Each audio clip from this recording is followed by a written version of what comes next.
आम्ही कष्ट करायचं तू करशील तू एकटीच करशील पोरी भाग्य लागतं का तुझ्यासाठी पोरगी जन्माला यायला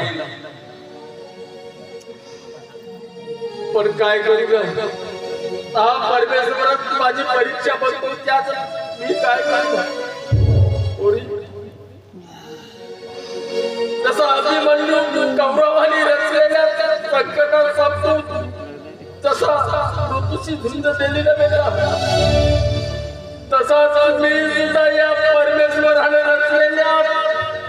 चक्रवात सापडून मी सुद्धा पाण्यातील माशासारखा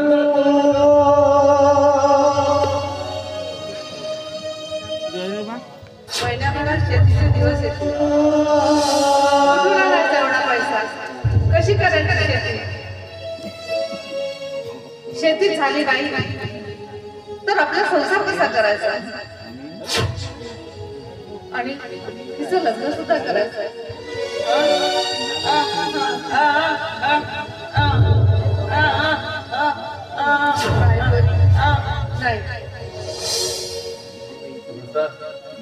मी ठरवलं आपण दोघांनी ना हृदयकडे जाऊन थोडे पैशाची मागणी करायची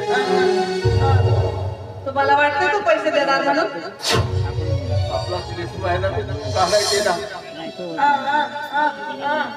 जायचं नसतं आणि त्यांनी सुद्धा नकार दिला तर नाही देणार ठीक आहे तुम्ही म्हणता तर जाऊ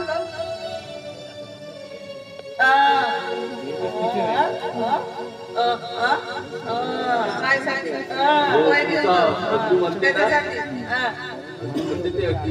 काही बरोबर नाही आहे तो तेवढा श्रीमंत माणूस आपल्या गरीबाच्या घरचे गोय खाणार आहे का एवढ्या सरका कशाला काढते तेव्हा तुला यायचं नसेल ना नको येऊ ते एकटाच जातो बरं ठीक आहे येते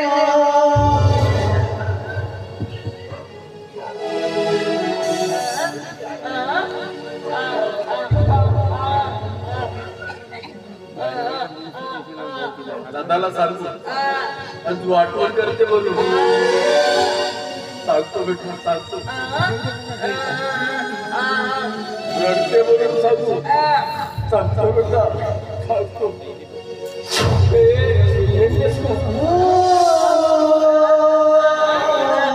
घ्यायला सांगतो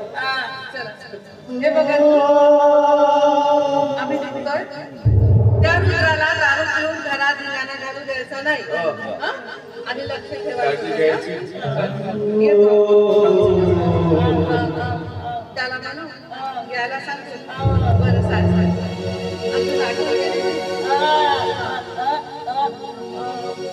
करते बरं बरं ठीक आहे